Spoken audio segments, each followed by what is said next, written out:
بيبدأ الفيلم مع بنت اسمها أليكس، وكانت بتشتغل في مزرعة والدها اللي توفى من سنة في الحرب. وبعد ما بتخلص بتخرج تتكلم مع والدتها كيت، وبيكونوا هما الاتنين عايشين لوحدهم في المزرعة. وتكون المزرعة دي هي ورثهم الوحيد من والد أليكس، وكان موصيهم قبل موته انهم يفضلوا عايشين في المزرعة وما يبيعوهاش مهما كان تمنها. وفي الوقت ده بيكون في ضابط جيش اسمه سي جي جاله استدعاء من القائد بتاعه، وبيقول له القائد ان في كلب اسمه داكوتا ملوش فايده وموجود في المعسكر كمالة عدد ومش بيعمل اي حاجه، وقرر انه يستغنى عنه. فقال له سي جي ان الكلب ده كان بتاع والد أليكس، وانه وصاه انه يخلي باله منه ويترجاه انه يسيب الكلب في المعسكر. لكن القائد بيرفض بحجه ان الكلب مش شرس. وقتها بيقرر سي جي انه يبعت داكوتا لأليكس، وبنشوف أليكس بتروح وتزور جدها علشان تطمن عليه، وبتبدأ تتناقش معاه بخصوص المزرعه. والناحية التانية بيكون في ضابط اسمه مايك، وبيتكلم مع اخوه الضابط جاك، وبيقول له جاك انه عايز يشتري المزرعة بتاعت والد أليكس. ولكن مايك بيقول له ان ده مستحيل، لان كيت والدة أليكس رافضة فكرة بيع المزرعة دي تماما حتى لو اتعرض عليها $1,000,000. ولكن جاك بيكون مصمم انه يشتري المزرعة دي بأي تمن، وبيكون واضح ان عنده دافع خفي وسر خطير هو اللي بيخليه عايز يشتري المزرعة. وبيروح يقابل كيت ويعرض عليها يشتري المزرعة مقابل $3,000,000، ولكن كيت بترفض العرض، ويقول لها جاك ان مستحيل تلاقي اي حد يشتري المزرعة بالسعر ده، وبيتفق معاها انه هيسيبها يومين تفكر في العرض. وبيكون سي جي وصل للمدينة ويوقفوا جاك وبيديله مخالفة، وبيعرف منه انه رايح لمزرعة والد أليكس. ولما بيوصل سي جي المزرعة بيتكلم مع كيت وبيقول لها انه جاي علشان يسلمها الكلب داكوتا، لانه الكلب بتاع زوجها اللي مات وكان متعلق به جدا. فبتفرح كيت وبتتفاجئ لما داكوتا بيجري وبيروح يقعد جنب قبر زوجها، لانه كان بيعتبره انه صاحبه الوحيد. فبتنبهر من شدة الوفاء بتاع داكوتا وبتقرر تحتفظ بيه. ولكن أليكس بتكون مش بتحب الكلاب ومش عايزة الكلب داكوتا، وبعدها تسيبها وبتمشي. فبيقول لها سي جي ان داكوتا حالته النفسية سيئة لدرجة انه ما بياكلش نهائي، وده من ساعة ما عرف ان والد أليكس مات. فبتطمنه كيت ان هي هتهتم بيه، وبتطلب منه انه يصلح لها حنفيه المطبخ. فبيوافق سي جي وبيروح يصلحها. وقتها بتكون أليكس قاعده في غرفتها وحزينه، وبتبدا تتفرج على حاجات والدها، ويجي الكلب داكوتا يلعب معاها وبيبان انه حبها ويتعلق بيها جدا. وبيصلح سي جي الحنفيه وبيقرر انه يمشي علشان يلحق يسافر. بس كيت في الوقت ده بترفض وبتعرض عليه انه يقعد معاهم كام يوم علشان يغير جو.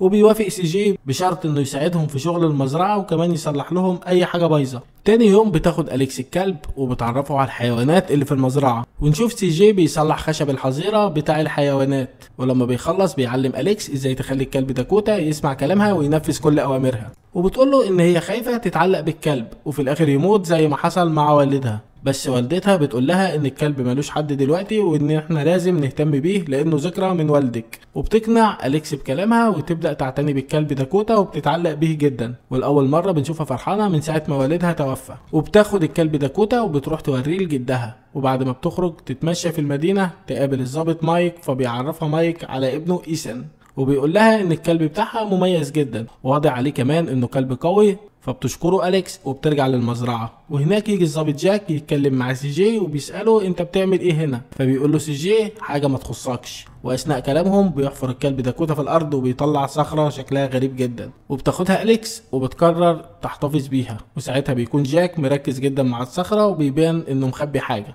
وبعد شوية بتروح أليكس تقعد مع جدها وبتتفرج عليه وهو بيلعب جولف. وفجأة بتسمع صوت انذار حريق وبتروح تشوف فيه ايه. فبتلاقي والدتها كيت هناك لانها بتشتغل في المطافي. وبيطلع اصلا ان مفيش حريقه ولا حاجه، ويتضح ان في ست عجوزه هي اللي رنت جرس الانذار، وده علشان المطافي يساعدوها ويجيبوا لها القطه بتاعتها اللي موجوده فوق الشجره. فبتحاول كيت وقتها ان هي تتسلق الشجره علشان تجيب لها القطه، لكنها بتقع على الارض وما بتقدرش تعمل لها حاجه، وبتقع القطه كمان من على الشجره. وساعتها بيروح الكلب داكوتا وينقذها وبيخليها تقع على ظهره. فبتفرح أليكس وبتحضنه وبتقول له انه كلب شجاع وبطل. وبالليل بيفتكر داكوتا يوم وفاه والد أليكس، فبيروح لمكان شغل كيت علشان يبص على صور والد أليكس، وبيكون حزين جدا لانه مفتقده. وفجأة بيشوف حرامي لابس قناع ويفضل ينبح عليه، فبيخاف الحرامي جدا وبيهرب من المكان بسرعة. تاني يوم بيجي الضابط مايك ومعاه كيت علشان يحققوا في الموضوع. فبيخرج داكوتا وبيجي الضابط جاك وبيستدرجه بالايس كريم، وبيبان كده انه عامل له فخ.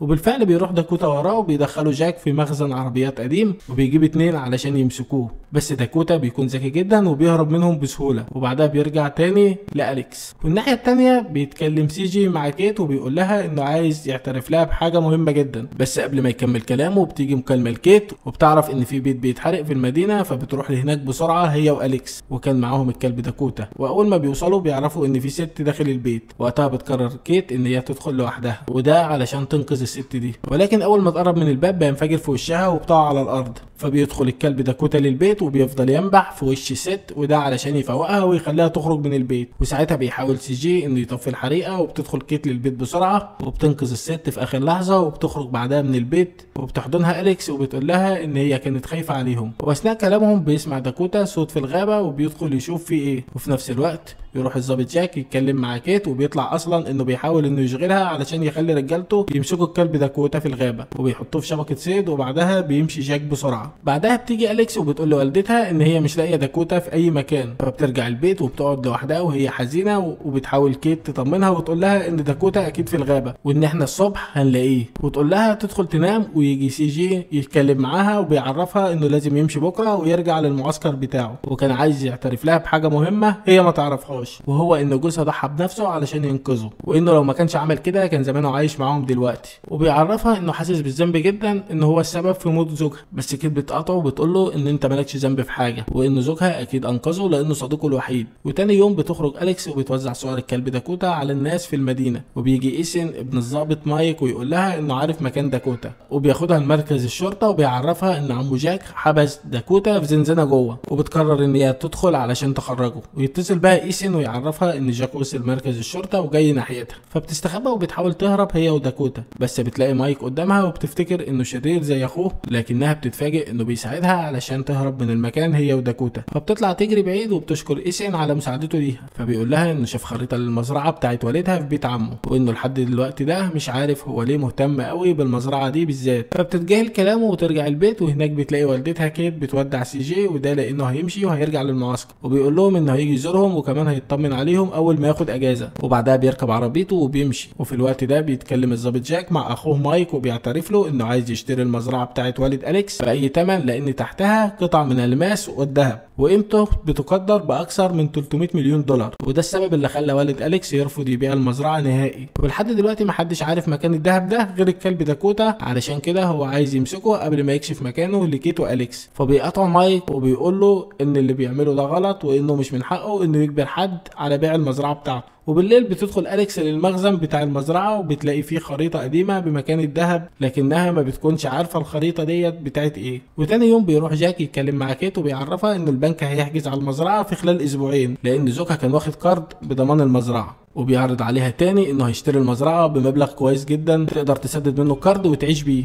وبتطلب منه انه يديها وقت تفكر. ولما بيمشي بتتكلم مع أليكس وبتقول لها ان مفيش حل غير ان هي تبيع المزرعه، وده علشان تضمن مستقبلها. فبترفض أليكس وبتقول لها ان والدهم وصاهم انهم ما يبيعوش المزرعه مهما حصل، وبعدها بتسيبها وبتدخل غرفتها وبتبعت رساله صوتيه لسي جي وبتترجاه يرجع لانها محتاجه ضروري. وبالليل بتصحى كيت على صوت غريب في البيت، وبتتفاجئ ان أليكس وداكوتا مش موجودين في البيت، وبتخاف جدا عليهم لا يكون جرالهم حاجه. وبتتصل على جد أليكس وبتحكي له على كل اللي حصل، وبيروح جدها للظابط جاك وبيكون شاكك فيه انه يكون عمل حاجه في أليكس، وبيحاول يضربه بعصايه الجولف لكنه بيقع على الارض. وبيتصل جاك بالاسعاف علشان تنقله للمستشفى. وتاني يوم بتصحى أليكس وبيتضح ان هي كانت نايمه في الغابه هي والكلب داكوتا. وفي نفس الوقت بتروح والدتها كيت علشان تطمن على جدها، وبتعرفه ان هي لحد دلوقتي ما لقتش أليكس وقلقانه عليها جدا. وبيدخل جاك وبيقول لها انه امر كل ضباط الشرطه يدوروا على أليكس، وبيعرفها انه قرر يرفع سعر المزرعه ومستعد يشتريها ب5 مليون دولار، ولان السعر عالي جدا وكانت مزنوقه فبتضطر كيت ان هي توافق لان مفيش قدامها اي حل تاني. بس قبل ما بتمضي على العقد بيجي سي جي وبيمنحها وبيقول لها ما تبيعيش المزرعه تحت اي ظرف، وبيقول لها انه يفكر في طريقه علشان يسدد ديونها من غير ما يبيع حاجه. فبتوافق كيت وبالفعل ما بتمضيش على العقد. وبيتضايق جاك وبيقول لهم انه يشتري المزرعه دي سواء برضاهم او غصب عنهم، ولكنهم بيتجاهلوا كلامه. وبيعرف سي جي ان أليكس وداكوتا مختفين لحد دلوقتي وما يعرفوش مكانهم، فبيقرر يروح يدور عليهم هو وكيت. وساعتها بتعرف أليكس مكان الذهب اللي في المزرعه، وده من خلال الخريطه اللي هي لقيتها قبل كده. وفي نفس الوقت بيوصل جاك للمزرعه وبيحرق كوخ الفراخ علشان يضغط على كيت، وبالتالي تخليه بيخليها تبيع له المزرعه غصب عنها. ولما بتعرف باللي حصل بتقرر هي وسي جي يروحوا للمزرعه. وقتها بتحفر اليكس في المكان اللي فيه الكنز وبتلاقي قطعه من الماس وبتكون فاكراها مجرد صخره عاديه، فتكمل حفرها. وداكوتا بيلاقي صندوق صغير جواه رساله من ابوها وبيقول لها فيها ان المزرعه فيها كنز كبير جدا، بس هي بالنسبه له اكبر كنز في الحياه. وفجاه بتلاقي ايسن جاي بيقول لها ان المزرعه بتاعتهم بتتحرق، فتروح بسرعه وبتكون كيت وسي جي بيحاولوا يطفوا الحريقه. ولما بتوصل بتلاقي ان جاك واقف بعيد ومعاه زجاجه بنزين، وساعتها بيطلع يجري بسرعه. فبيروح الكلب داكوتا وبيهجم عليه وبيعضه وبيوقعه على الارض. فبيشوفوه سي جي وكيت وبيشكوا فيه وبيسالوا الضابط مايك عن البنزين اللي في ايده. فبيكذب جاك وبيقول لهم انه اخده من الشخص اللي حرق المزرعه. وفي الوقت ده الكلب داكوتا بيشم ريحه بنزين على الارض وبيحدف جاك عود كبريت علشان يحرق البيت بتاع كيت. بس داكوتا بيكون اذكى منه وبيروح يحفر حفره قدام البيت، وده علشان يمنع الحريقه ان هي توصل. وبيكون كلهم منبهرين بذكائه. وبيقرر الضابط مايك انه يقبض على اخوه جاك، وبيروح يدي كيت قطعه الماس وبيعترف لها ان المزرعه بتاعتها مليانه ذهب وماس، وده السبب اللي مخلي جاك عايز يشتري المزرعه باي ثمن. وبيفرحوا كلهم بالخبر ده وبيقرروا يدوروا على الذهب علشان يبيعوه ويسددوا ديون المزرعه.